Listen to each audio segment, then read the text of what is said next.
standing here this afternoon, I greet you all in the awesome name of Jesus, because that is the most powerful, the most amazing name in the planet. Somebody say amen. And I can prove it. My name is Althea Studdart. I'm from the Emmanuel Apostolic Church. I am the youth director, the youth president there, and I love the Lord. I also am a praise and worship leader, because I really love the praise and worship, because I believe that if there's anything that can get you into the presence of the Lord, it is your worship. Worship breaks barriers. Worship destroys yokes. Worship turns your situation around. There is something amazing and powerful about worship, and the devil knows it, because what? He was the chief orchestrator of worship in the heavens. So he knows how powerful your worship is. And so it is at every opportunity that you get to just give God your worship, you ought to just bless him. Amen, everybody? So, Jesus, his name is great, his name is awesome, his name is powerful. If I call my name Althea, nothing happens. But if I say Jesus, something happens. Jesus, something shifts in your spirit. Jesus, you just feel like chills coming up on your body, because his name is powerful. Amen, everybody.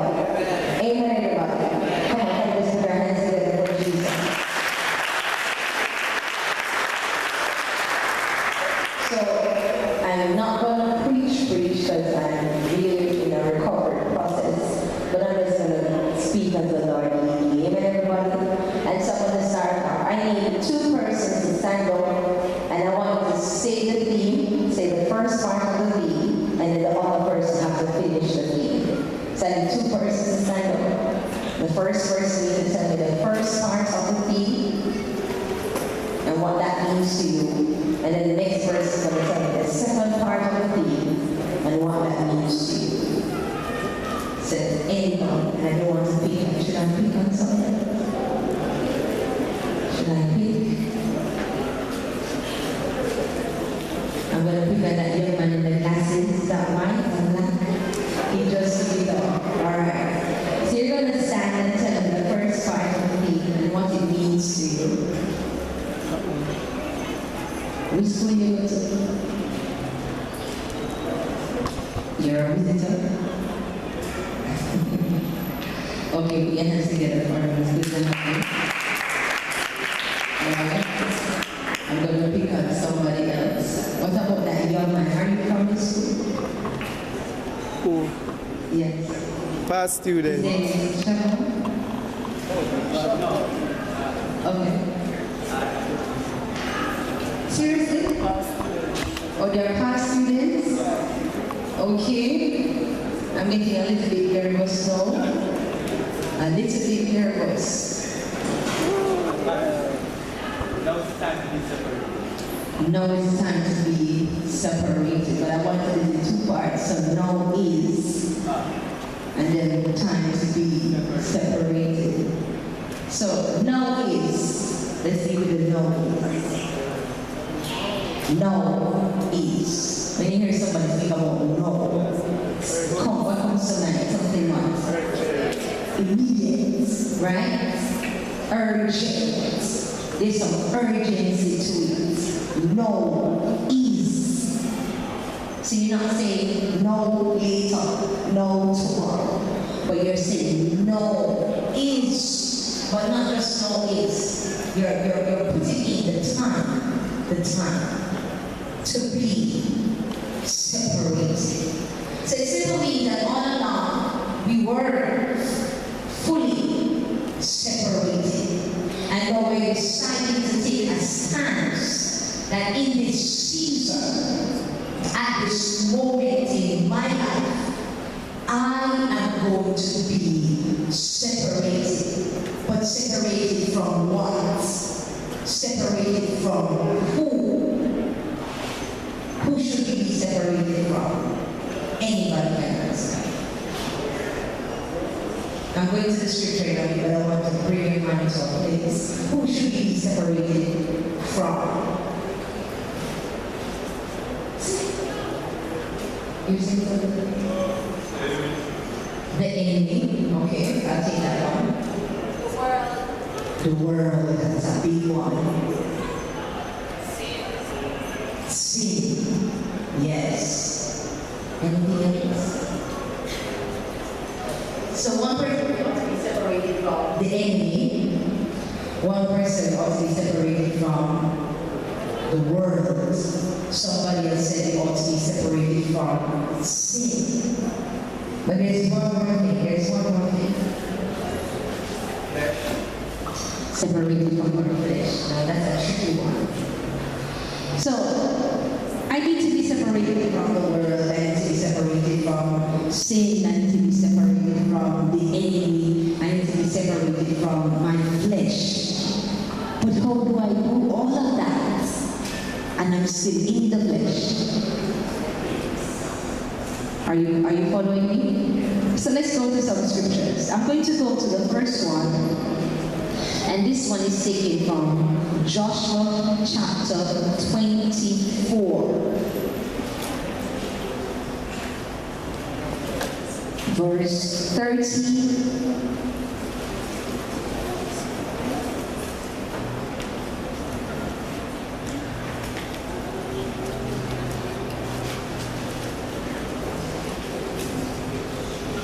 To verse 50. And it says, "And I have given you a land for which ye did not labor, and cities which ye built not, and ye dwell in them. Of the vineyards and olive yards which ye planted not do ye eat. Now, therefore, fear the Lord, and serve him in sincerity and in truth, and put away the gods which your fathers served on the other side of the flood, and in Egypt, and serve ye the Lord. And if it seem evil unto you to serve the Lord, choose you this day whom ye will serve, whether the gods which your fathers served that were on the other side of the flood, or the gods of the Amorites in whose land ye dwell. But as for me and my house, we will serve the Lord." Now this is in Joshua's final days. He's reminding them of what God has done for them. And remember that they were living among the Amorites, the heathen, the idol worshippers, the people who did not reverence God. They served multiple gods. They did any and everything. They were just disconnected from who Jehovah was. And Israel, they were told from in the beginning when they were leaving Egypt that they should have no other God but God, the I am that I am, Jehovah Jireh, Jehovah Nissi, Jehovah Makadesh, the King of Kings, the Lord of Hosts. And so it is known that in the last stage, in the final stage of Joshua's life, he was reminding them of what God had done for them. And then he was also bringing them to a place for them to make a decision. An urgency was placed on it. I don't know what's happening with my mic. An urgency was placed on it. He said, you guys can continue serving the gods that your forefathers served. Because we that many times Israel went off a whoredom. They found themselves in idolatry, worshipping the golden calf and worshipping images that were made with hands.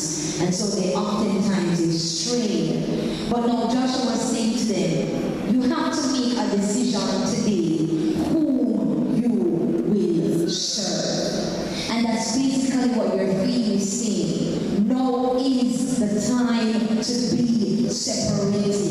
You have to make a conscious decision. You can't just make a decision based on how you feel today and then tomorrow you get up and you feel that you don't want God anymore. This decision that you're making has to be one that you're going to carry through to the rest of your life, for the rest of your life, no matter what comes comes your way, no matter what the challenges, no matter what the obstacles, no matter what the world comes with, no matter what the enemy comes with, you have got to make up in your mind, I am going to be separated. No, how can I live a separated life for Christ in the midst of everything that's happening in school, in my community, with my friends? Now watch it. Joshua said, I don't know about you. I don't even hear what you're going to do. But as for me, so the decision to be separated from God is personal. Yes, it's personal. It's not friend related. It's not even school related. It is personal. It is me, myself, and I and God. I can prove that again, and we're going to another scripture. Let's find ourselves in this scripture. This one I'm going to Daniel. I'm bringing you to some scriptures, and you can even read them in your spirit time. And so we're going to go to Daniel. And this one is popular. If you go to Sunday school, and even if you don't go to Sunday school, you must know this one. And so in Daniel chapter 3, and I'm going to pick it up from verse 15. And I need somebody to stand and read this one for me. So Daniel 3, verse 15 to verse 18. I want to focus on verse 18 and 17. But somebody stand for me and read verse 15 to 18. Yes. No. So starting off with now. Notice the first word in that sentence is what? No. Now. Go ahead. Now, if ye be ready, that at what time ye hear the sound of cornet, flute, harp, sackbut, psaltery, and dulcimer, and all kinds of music, ye fall down and worship the image which I have made. Well, but if you worship not, ye shall be cast the same hour into the midst of a burning fiery furnace. And who is that God that shall deliver you out of my hand? Shadrach, Meshach, and Abednego answered and said to the king, O Nebuchadnezzar, we are not careful to answer thee in this matter. If it be so, our God whom we serve is able to deliver us from the burning fiery furnace, and he will deliver us out of thine hand, O king. Verse 18, but if not, be it known unto thee, O king, that we will not serve thy gods, nor worship the golden image which thou hast set up. So here we see 3 young men deciding to take a stand. A stand that will cost them their very lives. Young people, when you're going to be separated, it's going to cost you something. It has to cost you something. It's going to cost you some friends. You might lose some friends. It might be unpopular. You might be labeled as the fanatic or that holy roller Christian young man or Christian young woman. You might be labeled as the Jesus only or the Jesus guy or the Jesus girl or the stupid person. You know, people tend to nickname Christian young people some very harsh names because they are making a stand. But guess what? You have got to decide that it doesn't matter what they say about me or what they think about me. I am going to serve the Lord. Somebody say amen. Now the thing about it was this that stood up to me, verse 18. Shadrach and Meshach and Abednego said, look here, all right, we know that God can deliver us. But even if he doesn't deliver, even if he doesn't, I know he's going to. But if he chooses not to deliver, we will not worship your idol. You're going to have to reach that place at school when everybody's dancing to the carton and dancing to the lavanda and dancing to the, I don't even know the people, the octaves and the, whatever their names are. You're going to stand up in that crowd and say, foot, stand still and not moving. Talk to me, somebody. When everybody's going to curse and swear, you're going to say, mount the blood of Jesus. Even if it comes to your mind, you say, devil, the blood, come over me. I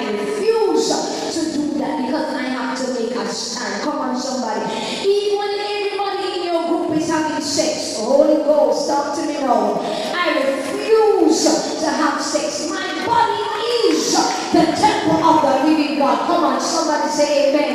You've got to make a stand. I don't care who's doing it. I don't care if it looks good, if it feels good. I will not be doing it. I will not be taking a part of it. Come on, somebody. I've got to represent God. I've got to stand up for what I believe in. I've got to represent the kingdom and represent it well.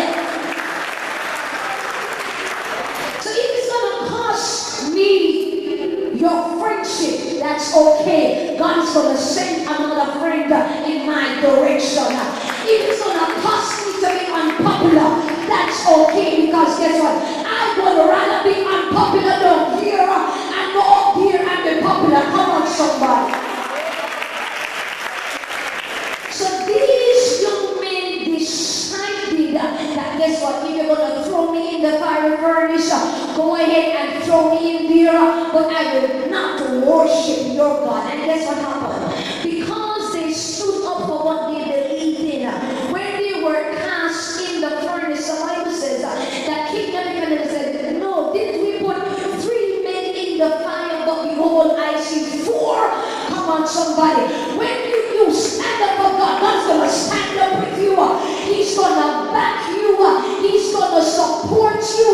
He said, I will never leave you nor forsake you. But you got to stand up for God. Now watch this. It's easy for us, because we're human beings, to go with the crowd, to want to fit in. Yes, it's normal. You don't want to feel like an outsider. And so you tend to want to fit